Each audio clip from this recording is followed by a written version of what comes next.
ভালোবাসা তো বাপ না ভালোবাসছে বিয়ে করছে। 3 বছর আগে কানাডা প্রবাসী এক ছেলেকে বিয়ে করে ইভা। এরপরও সৌরভের সঙ্গে সম্পর্ক রাখেন তিনি।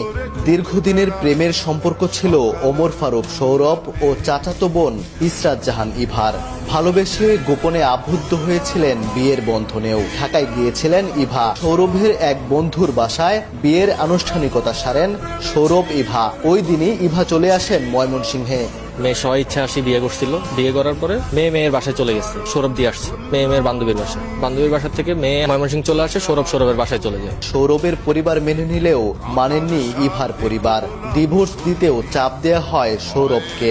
তবে নাছোড়বান্দা সৌরভ স্ত্রীকে ছাড়া থাকতে নারাজ। 2 দিন পর ময়মনসিংহে এসে চাচা চাচিকে বোঝানোর চেষ্টা করেন সৌরভ। রোববার দুপুরে ব্রিজের নিচ থেকে ওমর ফারুক সৌরভের মরদেহ উদ্ধার করে পুলিশ।